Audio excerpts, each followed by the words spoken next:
ப்ளூபிக்ஸ் நேயர்கள் அனைவருக்கும் நெஞ்சார்ந்த வணக்கம்.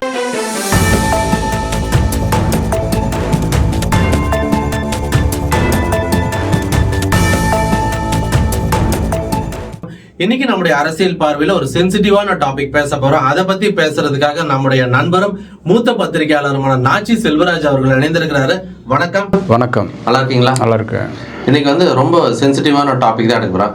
அண்ணாமலை கைது, அண்ணாமலையுடைய பேச்சு, அதற்கப்புறம் சீமானோட அரசியல் ஸ்ட்ராட்டஜி, இதெல்லாம் பார்க்கும்போது ஒரு கிறிஸ்டியன்ஸ் ஹிந்து ஓட்டு அரசியல் இப்ப போயிட்டு இருக்கு. அது எப்படி நினைக்கிறீங்க? என்ன விஷயங்கள் இதற்கு பின்னாடி மறைந்திருக்கு? அதுக்கு முன்னாடி ஒரு நல்ல ஒரு சென்சிட்டிவான மேட்டர் நான் சொல்கிற உலக அளவில். அதாவது இன்னைக்கு அதிபராகட்டும், பிரதமராகட்டும், முதலமைச்சராகட்டும், யாராக இருந்தாலும் பேட்டி கொடுக்கறது, பத்திரிகையாளர்களிடம் பேட்டி கொடுக்கறது என்பது ஒரு சம்பிரதாய சடங்கு மாற நடத்திட்டு இருக்காங்க. ஆனால் இன்றைக்கி பார்த்திங்கன்னா ரஷ்ய அதிபர் விளாடிமிர் புட்டின் அவர்கள் 5 மணி நேரம் கிட்டத்தட்ட மக்களிடையே இமெயில் மூலமாக வாங்கின 20 லட்சம் கொஸ்டினுக்கு கிட்டத்தட்ட 5 மணி நேரம், 4 மணி நேரம் 56 நிமிஷம், கிட்டத்தட்ட 5 மணி நேரம் ஒரு பேட்டி கொடுத்துக்கிட்டாருங்கிறது சர்வதேச அளவில் பத்திரிகையாளர்களுக்கு மிகப்பெரிய ஒரு சந்தோஷம். இரண்டாவது, ஒரு அதிபர், ஒரு பிரதமர், ஒரு முதலமைச்சர் எப்படி நடந்து கொள்ள வேண்டும் என்பதற்காக மக்கள் பணிகள், மக்களுக்கு என்ன தேவை அப்படிங்கிறத தெளிவாக சொல்லி இருக்கிறாரு. அவர்கள் மூலமாகவே கேட்டு அறிந்து அதற்கு பதில் சொல்வது உண்மையாகவே இது பாராட்டக்கூடியது. ஒரு பத்திரிகையாளர் அப்படிங்கிற ஒரு இதில் மிகப்பெரிய ஒரு பாராட்டுக்களை விளாடிமிர் புட்டின் அவர்களுக்கு நம்ம இது மூலமாக தெரிவிச்சுக்கிறோம். இப்போ நம்ம சப்ஜெக்டுக்கு வருவோம். அதாவது இன்னைக்கு இருக்கிற காலகட்டத்தில் முஸ்லீம், ஹிந்து, கிறிஸ்டியன், இந்த மூணுமே இது போயிட்டுருக்கிற நேரத்தில் சமூகங்கள் மதங்கள் போயிட்டுருக்கிற நேரத்தில் இப்போ இஸ்லாமியர் ப்ளஸ் கிறித்தவர்கள் 3 + 3 6% ஓட்டுகள் இருக்குது. இந்த 6% ஓட்டுகளும் தெளிவாக திமுகவுக்கு போயிட்டுருக்கு. எந்த வித ஒரு 90% ஓட்டு அப்படியே போயிட்டு இருக்குது. கிட்டத்தட்ட ஒரு 3% + 3% 6% ஓட்டு அங்கே போயிட்டு இருக்குது. அப்படிங்கிறது சீமான், ஏடிஎம்கே அண்டு பிஜேபி இவங்களால குற்றச்சாட்டு. இப்போ நம்ம சொல்றதில்ல, இவங்களுக்கெல்லாம் ஈஸியாக திமுகவுக்கு போகுது இந்த ஓட்டெல்லாம். இதே ஓட்டுகள் அதிமுகவுக்கு போகும், ஆனால் அங்கே பாஜக இல்லாத பட்சத்தில் அப்படிங்கிற மாதிரி போயிட்டு இருக்கிற நேரத்தில், இந்த நேரத்தில் பார்த்தீங்கன்னா சீமான் ஒரு, அதாவது இன்று தமிழ்நாட்டில் இருக்கிற ஒரு ஸ்டாட்டிஸ்டிக்கல் புள்ளி விவரங்களை எடுத்து கரெக்டான ஒரு அரசியல் பண்ணிகிட்டு இருக்காரு. அவர் போகிற பாதையை பற்றி நம்ம விமர்சிக்கல போகலை. ஆனால் ஓட்டுகள் வங்கிகளை எப்படி நம்ம ஈர்க்கணும் அப்படிங்கிறத இன்றைக்கி களமாடி கொண்டு இருக்கிற ஒரு தலைவராக சீமான் இருக்கார். அதே சமயத்தில் மறுபக்கம் பார்த்தீங்கன்னா அதே களமாடுறதுல அண்ணாமலை கொஞ்சம் கூட சலிக்காம ஆடிட்டு இருக்காரு. இவருக்கு ஈக்குவலாக அவர் என்ன செய்கிறாரோ அதை கிட்டத்தட்ட சென்ற தேர்தலே 18% வாக்குகள் கூட்டணி கட்சி சார்பாக பிஜேபி எடுத்தாங்க. இது மிகப்பெரிய ஒரு விஷயமாக தான் நான் பார்க்குறோம். ஏன்னா 18% ஓட்டு கூட்டணி மூலமாக வாங்குறது சாதாரண விஷயம் இல்லாத நாடாளுமன்ற தேர்தலில். இந்த இருக்கிற காலகட்டத்தில் சீமான் எடுக்கிற ஒவ்வொரு அரசியல் அடிக்கும் அதுக்கு எதிர்த்தாக்குதல் கொடுக்குறது அண்ணாமலை. இந்த ஒரு விஷயத்தில் நம்ம உதாரணம் எடுத்துக்குவோம். கோவை குண்டுவெடிப்பு விஷயத்தையும் எடுத்துக்குவோம். கிட்டத்தட்ட அவர் 25 ஆண்டு காலம் இன்றைக்கி 1998 டிசம்பர், அதாவது பிப்ரவரி 14 உண்மையாகவே கோவை வாழ் மக்களுக்கு மறக்க முடியாத ஒரு சம்பவம். கோவை மட்டும் இல்லை, தமிழ்நாடு முழுவதும், இந்தியா முழுவதுமே எதிரொலிச்ச ஒரு விஷயம். அதுக்கு காரணம் அல்லுமா இயக்க தலைவர் அன்வர் பாஷா அப்படிங்கிறவர் தான் அதுக்கு ஒரு பெரிய ஒரு இயக்கத்தை உருவாக்கி அங்கே மிகப்பெரிய ஒரு பிரளயத்தை ஏற்படுத்தினார். அப்படிங்கிற மறுக்க முடியாத உண்மை. 58 பேர் இறந்தாங்க, 100க்கு மேற்பட்டவர் படுகாயம் அடைஞ்சாங்க. ஒரு ஆறாத வடுவா இருக்கு. ஆமாம். இந்த சமயத்தில் பார்த்தீங்கன்னா கிட்டத்தட்ட அந்த சூழ்நிலை இன்றைக்கும் அது தென்னிந்தியாவின் மான்செஸ்டர் என்று அழைக்கப்படுகின்ற கோவை இன்றைக்கி தொழில் ரீதியாக கீழே போயிடுச்சு. கிட்டத்தட்ட கோவையை சுற்றி இருக்கிற பகுதிகளெல்லாம் பார்த்திங்கன்னா 1800 கோடி வருஷத்துக்கு அந்நிய செலவாணி மூலம் ஈட்டக்கூடிய ஒரு மாவட்டங்களில் முக்கியமான மாவட்டம் கோவை மாவட்டம். இன்றைக்கி ஒரு சின்ன தொழில் கூட செய்ய முடியாத அளவுக்கு அங்கே போயிடுச்சு. கிட்டத்தட்ட அந்நிய செலவாணி வருமானம்லாம் பார்த்திங்கன்னா மைனஸில் போயிட்டுருக்க அளவுக்கு இருக்குது. ஏன்னா அந்தளவுக்கு போனதுக்கு காரணம் 98 நடந்த குண்டுவெடிப்பு சம்பந்தம். இப்போ அதையே தான் இன்னும் நீடிக்குதுன்னு சொல்கிறீங்களா? கண்டிப்பாக நீடிக்குது. இன்றைக்கி பார்த்திங்கன்னா அந்த அரசியல் பயங்கரமாக உருவெடுக்குது. அதுக்கு காரணம் பார்த்திங்கன்னா சீமான் வந்து அன்வர் பாட்ஷா வந்து இறந்ததுக்கு ஒரு ஊர்வலம் போகிறாங்க. கிட்டத்தட்ட ஒரு 4 கிலோமீட்டர் 5 கிலோமீட்டர் உக்கடத்துலேருந்து ஆர்எஸ்புரம் வரைக்கும். அந்த காலகட்டத்தில் பார்த்திங்கன்னா இதுக்கு கவர்மெண்ட் வந்து உத்தரவு போடுறாங்க, அனுமதி இது வாங்குறாங்க, போலீஸ் அனுமதி கொடுக்குறாங்க. அப்படிங்கிறது வந்து கேவலமான விஷயம் அப்படின்னு சொல்லிட்டு பாஜக தரப்பில் அண்ணாமலை அவர்கள் அந்த குற்றச்சாட்டை முன்வைத்து தான் நேற்று ஆர்ப்பாட்டம் பண்ணியிருக்காரு. ஆமாம், அவர் ஆர்ப்பாட்டத்தில் என்ன சொல்கிறாரு, முதல்ல வந்து நம்ம சீமானை முடிச்சிருவோம். சீமான் என்ன சொல்கிறாருன்னா, அவர் வந்து என்னென்னா இன்றைக்கி ஏற்கனவே நம்ம சொன்னதான், சீமான் வந்து அரசியல் தலைவர்களை அம்மா அப்பா ஆயா பாட்டி உறவுமுறை கொண்டாடி ஒரு வித்தியாசமான ஒரு அரசியலை முன்னோக்கி எடுத்து சொல்கிறாரு. அது வந்து அந்த வகையில் வந்து அந்த குண்டுவெடிப்பு சம்பவத்துக்கு காரணமாக இருந்த அல்லுமா இயக்க தலைவர் பாஷா வந்து அப்பான்னு கூப்பிடுறாரு. ஏன்னா அப்பா அப்படின்னு சொல்லிட்டு இறுதி ஊர்வலத்தில் வந்து அவரும் கலந்துக்கிட்டு அப்படி பேசுகிற போது பார்த்தீங்கன்னா அது வந்து மிகப்பெரிய, ஏன்னா அவங்களோட பிஜேபியோட பார்வையில் வந்து இவர் வந்து இந்துவாகவும் அவர் வந்து இஸ்லாமியராகவும் பார்வையில் அவருக்கு சொல்கிறாங்க, எப்படி உனக்கு அப்பா ஆகும் அப்படின்னு சொல்லிட்டு ஒரு விமர்சனம் பண்ணுறாங்க. நம்ம அந்த விமர்சனத்துக்குள்ளே போக வேண்டியது. அண்ணாமலை சொல்கிறது ஓட்டு பிச்சை எப்படி எடுக்கணும்னு சீமான் அவர்கள்ட்ட கற்றுக்கணும்னு காட்டமாகவே சொல்லியிருக்காரு. கரெக்ட், அதுக்கு தான் வர்றேன். அப்போ வந்து பார்த்தீங்கன்னா சீமான் வந்து என்ன பண்ணுறாரு, அந்த 3% ஓட்டை எப்படி இருந்தாலும் இஸ்லாமியரிடம் வாங்கணும், கிறிஸ்தவர்களிடமே அந்த 3% ஓட்டை வாங்கணும். ஏன் வந்து திமுகவுக்கு இலவசமாக அவங்க ஓட்டு போடுறீங்க, அவங்க என்ன செஞ்சுட்டாங்க உங்களுக்கு?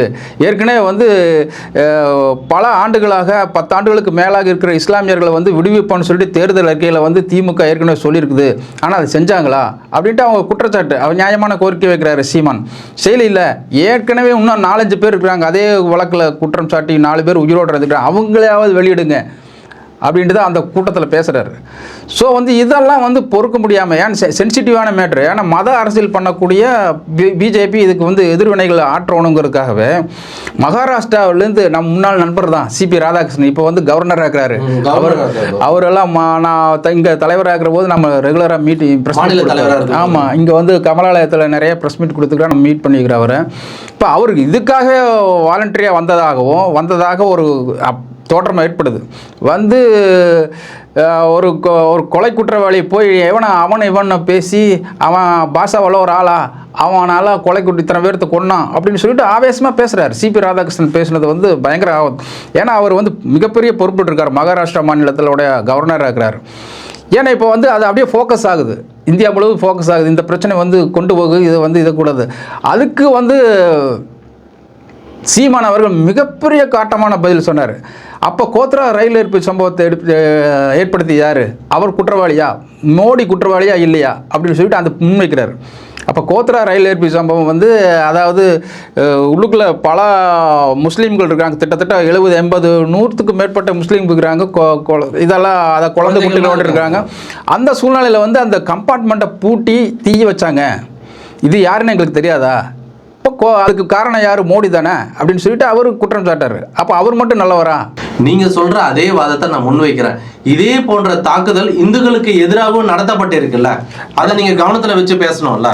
கண்டிப்பாக, அதாவது அதான் தமிழ்நாட்டில் வந்து இங்கே ஒன்று செய்கிறது, அங்கே ஒன்று செய்கிறது, அங்கே ஒன்று செஞ்சால் எதிர்வினை ஏற்றுறது, இது சம்பவம் நடந்திருக்கு. இந்துக்குள்ளேயுமே அவங்களுக்கு கொளுத்திக்கிறாங்க, பண்ணிக்கிறாங்க, அடிச்சுக்கிறாங்க, உதச்சிக்கிறாங்க, அதுவும் நடந்திருக்கு, இல்லைன்னு சொல்ல வரல. இதே கோயம்புத்தூரில் கூட அப்படி நடந்திருக்கு, இந்துக்குள்ளேயும் அடிச்சுக்கிறாங்க அவங்க. அதான் திட்டத்தட்ட இத்தனை பேர்த்த கொண்டிருக்காங்களா, 58 பேர்த்த கொண்டது முஸ்லீம் தானே, அதை வந்து யாரும் மறுக்க முடியாத உண்மை, நடந்த உண்மை அது. கிட்டத்தட்ட அந்த அரசு ஆஸ்பத்திரியில் பார்த்தீங்கன்னா அப்போல்லாம் மக்கள் அலாரம் அடித்து ஓடுனது இன்னும் கண் முன்னாடியே நமக்கெல்லாம் நிற்குது, அதெல்லாம் ஏற்றுக்கக்கூடிய விஷயம் இல்லை. ஆனால் இப்போ ஓட்டு அரசியலுங்கிறது வந்து மிக கேவலமான ஒரு ஓட்டு அரசியல் தான். இவர் வந்து அவரை சொல்கிறது, இவர் சொல்கிறதும், அப்போ அண்ணாமலைக்கு சீமானுக்கும் பெரிய ஒரு கான்ட்ரவர்சியாக போயிட்டு இருக்கிறது வந்து ஒரு மறுக்க முடியாத உண்மையாக இருக்குது. இது எதிர்காலத்தில் வந்து பார்த்திங்கன்னா கோயம்புத்தூரில் வந்து சீமானுக்கு அதிக அளவு ஓட்டு வரும் அப்படிங்கிறதுக்காக அவர் ஸ்டாண்ட் பை எடுத்துகிட்டு பண்ணிகிட்டு இருக்காரு. ஆனால் அதே சமயத்தில் அண்ணாமலை என்ன பண்ணுறாரு, இந்துக்களோட ஓட்டை தக்க வச்சுக்கிறதுக்காக இல்லை அப்படின்னு சொல்லிட்டு அதுக்கு வந்து எதிர்வினையாடுறதுக்கு கருப்பு தின பேரணி அப்படின்னு சொல்லிட்டு அடுத்த நாள் நேற்று நடத்தினார் நினைக்கிறேன். அதில் வந்து கிட்டத்தட்ட உக்கடம் பகுதியிலேயே வந்து அவங்க அனுமதி கேட்டாங்க, போலீஸார் வந்து அனுமதி தரல, அந்த பகுதியில் இருக்கிறது வேறு ஏதாச்சும் பகுதி கேளுங்கிற போது காந்திபுரம் பகுதியில் அவங்களுக்கு கொடுத்துக்கிறாங்க. அதையும் கூட அதில் கிட்டத்தட்ட நிறையா கிட்டத்தட்ட ஆயிரக்கணக்கான 100கணக்கான பேர் பாஜகவினர் கலந்துக்கிட்டு அதை கலந்தாங்க. அதில் கூட அண்ணாமலை போலீஸார் கைது செஞ்சு கொண்டு அப்புறம் ரிலீஸ் பண்ணிட்டாங்க. இப்படியெல்லாம் நடந்துட்டு இருக்கு போகுது. இது வந்து கோயம்புத்தூர் நடந்த விஷயம் வந்து சாதாரண விஷயம் எடுத்துக்க முடியாது. வர்ற தேர்தலில் வந்து இது பெரிய தாக்கத்தை உருவாக்கும். அதுக்கு துணிஞ்சு தான் வந்து சீமான் வந்து தன்னோட கருத்துக்களை பேசிட்டு இருக்காரு. இது அதாவது தைரியம் எவ்வளோ தைரியமாக பேசுறது. சீமான் அவர்களை இந்த ஒரு விஷயத்துல சொல்றதுக்கு முன்னாடி சீமான் வந்து பல காலமாவே வந்து சிறையில் இருக்கும் இஸ்லாமியர்கள் விடுவிக்கப்படணும்ன்ற கருத்தை எப்பவுமே முன் வச்சுட்டு தானே. ஆமா, அது ஏற்கனவே சொல்லிட்டு தான் இருக்கிறாங்க. அவங்க மட்டும் இல்ல, திமுகவும் தேர்தல் இருக்கே சொன்னாங்க. ஆனா அதை வந்து நடைமுறைப்படுத்தவே இல்லை அப்படிங்கறது அவரோட குற்றச்சாட்டு. ஏன்னா இந்த மாதிரி ஒரு சென்சிட்டிவான மேட்டர் எடுத்து அதை படிச்சு பேசுறது வந்து மிகப்பெரிய அரசியல் யுத்தியா தான் நான் பாக்குறேன். இப்போ அவர் கிண்டல் பண்ண அதே நேரத்தில் ஒரு சில சம்பவங்களை முன்னிலைப்படுத்தி திரைப்படங்களோட இஸ்லாமியர்கள் அப்படின்னால ஒரு தீவிரவாதி அப்படின்ற ஒரு விஷயங்கள் வந்து திருப்பி அவர்கள் மீது அழுத்தம் கொடுக்கப்படுகிறது இல்ல, அது ஒரு ஏற்படுத்துறாங்க. அது வந்து அரசியல் அஜெண்டா தான். அவங்க பிஜேபியோட ஆர்எஸ்எஸோட அஜெண்டா. அது யாராவது பார்த்தாலும் ஒரு சாதாரண நல்ல குடிமகனா இருப்ப. நம்ம கூடவே இப்போ நண்பர்கள் நிறைய இஸ்லாமிய நண்பர்கள் இருக்கிறாங்க. அவங்க வந்து நம்ம அப்படியே அப்படி பார்க்குற போது பார்த்தீங்கன்னா அவங்க நமக்கு மிகப்பெரிய தோற்றமெல்லாம் ஏற்படாது. ஆனால் அதே சமயத்தில் வந்து ஒரு சம்பவங்கள் நடக்கிற போது இவங்களை இட்டுக்கட்டி பேசி முஸ்லீம்னாவே வந்து தீவிரவாதி, முஸ்லீம்னாவே வந்து பயங்கரவாதி, முஸ்லீம்னாவே வெடிகுண்டு வைப்பான், முஸ்லீம்னாவே வந்து அடிப்பான் உதைப்பான் அப்படிங்கிற ஒரு பிம்பத்தை உருவாக்குனது அரசியல் லாபத்திற்காக அந்த பிம்பம் கட்டமைக்கப்படுகிறது. அதே தான். ஆனால் அதே வந்து பார்த்தீங்கன்னா உலக அளவில் வந்து திட்டத்தட்ட அதே இது வந்து கிறிஸ்தவர்களுக்கும் கொண்டு போனாங்க. திட்டத்தட்ட வந்து மத பிரச்சனையை பண்ணுறா, மதத்தை பிரச்சாரம் பண்ணுறா, மதத்தை மாற்றுறதுக்கு கன்வெர்ட் பண்ணுறா.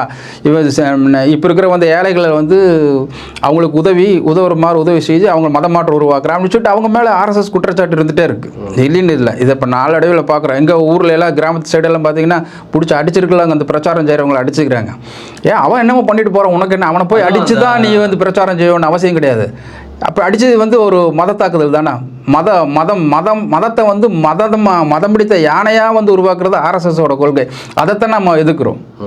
அவன் வேலை செஞ்சுட்டு போகிறான், உனக்கு என்ன, நீ பிரித்தாலும் வேலையை செய்யாது. ஆமாம், உன்னோட மதத்தை நீ பார்த்துக்கோ, உன்னோட மதத்தை நீ என்னமோ பண்ணிக்கோ. அதுக்குள்ளேயே வந்து இந்துத்துவாங்கிற பேரில் வந்து நீ வந்து குற்றம் சாட்டுறது என்னன்னா, இவன் தாழ்ந்தவன், இவன் உயர்ந்தவன், இவன் பெரிய ஆள், இவன் கருவறையில் இவன் தான் இருக்கணும் அப்படின்ட்டு சொல்லிட்டு மற்ற மதங்களில் இல்லை. ஆனால் இந்துத்தில் இருக்குது. அதை தான் சுட்டி காட்டுறான். அம்பேத்கர் ஆகட்டும், மற்ற பெரியார் ஆகட்டும், இவங்களோட கொள்கையை இதுதான் இங்கே தான் வந்து திணிக்கிறாங்க.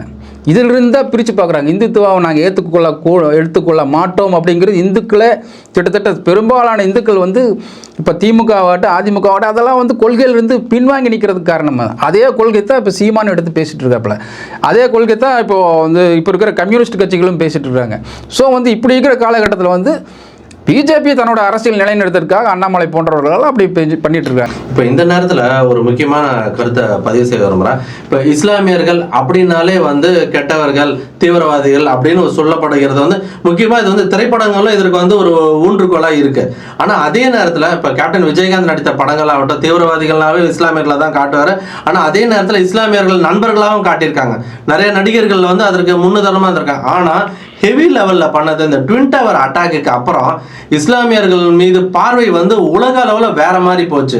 அப்போ ஏர்போர்ட்டில் வந்து செக்கிங் செக்யூரிட்டி வந்து அவங்க வந்து ஈஸியாக கடந்து போக முடியாத அளவுக்கு பண்ணிட்டு. இதில் பாதிக்கப்பட்டது ஷாருக் கான், ஏன் நம்ம அப்துல் கலாம் அவர்களும். ஆனால் ஷாருக் கான் இதற்காகவே ஒரு படம் நடித்து அந்த படம் பேர் மை நேம் இஸ் கான். நம்ம கேமராமேன் வந்து ரவி கே சந்திரன், நம்ம தமிழகத்தை சேர்ந்த. அந்த படத்தில் ஃபர்ஸ்ட் சீன் அப்படியே பிரசிடென்ட் அப்படியே போவாங்க, நேராக போய் கை கொடுப்பாரு. கை கொடுத்துட்டு மை நேம் இஸ் கான் அப்படின்னு சொல்லிட்டு but I am not a terrorist. சரி, அதை வந்து ஆணித்தரமா அடிச்சு நிறுத்தி சொல்லியிருப்பாரு. சரி, இந்த மாதிரி விஷயங்களையும் அவரோட பங்குக்கு செஞ்சிருக்கிறாரு. கரெக்டான தெளிவான நேரத்தில் சொன்னீங்க. இந்த விஷயம் உண்மையாக வந்து மறுக்க முடியாத உண்மை. சர்வதேச என்னன்னு கேட்டிங்கன்னா, செப்டம்பர் 11 அமெரிக்காவில் இரட்டை கோபுரம் தாக்குதல். இதை வந்து நான் லைவில் பார்த்தேன். அப்போ செய்தியில் நான் எடுத்துகிட்ருக்குறோம். அப்போ வந்து என்னன்னே தெரியாது. அப்போ வந்து பார்த்தீங்கன்னா திடீர்னு என்னமோ புகையாக போயிட்டுருக்கு, ஃப்ளைட் அடிக்குது அப்படிங்கிற மாதிரி சொல்லி நான் கூட அது அனிமேஷன் ஏதாச்சும் இருக்குமோ நான் லைவில் பார்த்தேன் அந்த காட்சி. இன்னும் மறக்க முடியாத காட்சி. இது கரெக்டான நேரத்தில் ஞாபகப்படுத்துறீங்க. அது காரணம் இது பார்த்தீங்கன்னா அதோட முடிவு பார்த்தீங்கன்னா அதிர்ச்சியாக இருக்குது எல்லாத்துக்கும். இப்போ அடுத்த திருப்பியும் நம்ம வந்து நம்ம தமிழக அரசியலுக்கு வருவோம். அதாவது உதயநிதி ஸ்டாலின் கிறிஸ்மஸ் திருவிழா வருஷம் பெருவிழா எல்லா கட்சிகளும் வைப்பாங்க. அதில் வந்து உதயநிதி வந்து நானும் கிறிஸ்துவன் தான் அப்படின்னு சொல்லியிருக்கிறாரு. இது எப்படி பார்க்குறீங்க? அதாவது காமெடியாக தான் இருக்குது. என்னென்னா எந்த நேரத்தில் வந்து வடிவேல் சொல்கிற மாதிரி தான், நானும் ஜெயிலுக்கு போகிறேன், நானும் ஜெயிலுக்கு போகிறேங்கிற மாதிரி தான் இது. நானும் வந்து இந்த கிறிஸ்மஸ் காலத்தில் வந்து பண்டிகை காலத்தில் வந்து தன்னை வந்து நிலைநிறுத்திக்காக எல்லா அரசியல்வாதியும் சொல்கிற விஷயந்தான். ஆனால் வந்து உதயநிதி சொல்கிறது வந்து ஒரு துண்டாக தெரியுது. ஏன்னா வந்து திடீர்னு ஒரு இடத்துல வந்து நின்றுட்டு நான் வந்து கிறிஸ்துவ அப்படிங்கிற வந்து காமெடியாக தான் பார்க்க தோணுது. இதுக்கு காரணம் என்னென்னு கேட்டிங்கன்னா, ஏதோ முன்பின்னு வந்து ஏதாச்சும் ஒரு ஃபங்க்ஷனில் இப்படி கிறிஸ்மஸ் ஃபங்க்ஷன்லலாம் கலந்துட்டு, நிறையா ஃபங்க்ஷனில் கலந்துட்டு ஒரு அனுபவம் வாய்ந்த ஒரு அரசியல்வாதி பேசினா அது நல்லாயிருக்கு. இவர் எதுவுமே இல்லாமல் திடீர்னு வந்து நின்றுட்டு நான் வந்து கிறிஸ்தவருங்கிற வந்து சொல்கிறது வந்து ஒரு விஷயத்த சொல்லும்போது ஒரு காமெடியாக தான் இருக்குது. நான் அதாவது கிறிஸ்தவர்கள்கிட்ட இன்னொரு விஷயம் இருக்கு. அதாவது இந்த கிறிஸ்மஸ் பெருவிழா, இந்த கிறிஸ்மஸ் பண்டிகை கொண்டாட்டம், அதுக்கப்புறம் பெத்லஹேம் போகிறதுக்கு வந்து டிக்கெட் ஏற்பாடு பண்ணி தருது, அதிலெல்லாம் இம்ப்ரெஸ்ஸே ஆக மாட்டாங்க. இன்னொன்று கிறிஸ்டின் கொலை, அதோட திமுகவில் எத்தனையோ பேர் இருந்தாங்க கிறிஸ்டின் தலைவர் எஸ்ரா சர்க்கடம் உட்பட இப்போ நம்ம தினகரன் இவர்கள் எல்லாம் இருக்காங்க. இவங்க என்ன நினச்சிக்கிறாங்கன்னா, இவங்க சொன்னாங்கன்னா அப்படியே ஓட்டு போட்டுறணும். கண்டிப்பாக அது நடக்காது. சர்ச்சில் ஃபாதர் சொன்னாலும் ஓட்டு போட மாட்டாங்க, ஃபாதருங்கெல்லாம் சொல்ல மாட்டாங்க. அவங்க இது எப்போ அந்த கோபம் வந்ததுன்னா, ஜெயலலிதா அம்மையார் அவர்களை அன்னை வேளாங்கண்ணியா சித்தரித்து ஒரு போஸ்டர் வந்தது. அதுக்கு கண்டனம் தெரிவித்து கத்தோலிக்கில் பிஷப் வந்து யாருமே சொல்லலை. ஸோ இவங்களுக்கு வந்து எந்தவித கோபமோ ஏதோ அவங்கள பகைச்சிக்கிட்டா ஏதாவது ஆயிடும் அரசியல்ன்ட்டு. ஸோ இதெல்லாம் ஒரு பக்கம் இருக்க, கிறிஸ்துவர்களை ஐஸ் வைக்கிறதுக்காகவோ இவங்களோட ஓட்டு அரசியலுக்காக இப்போ ரம்ஜான் வந்தாலும் பக்ரீத் வந்தாலும் அவங்களுக்கு வாழ்த்து தெரிவிக்கிறதுக்கு ஒரு பக்கம், இஸ்லாமியர்கள் ஓட்டு கிறிஸ்துவர்கள் ஓட்டு திமுகவுக்கு இருக்கு, அதிமுகவுக்கு இருக்கு. அதாவது அதிமுக பாஜகவோட போற பட்சத்தில் கோபத்தில் ஓட்டை கொண்டு வந்து இங்கே போடுவாங்க.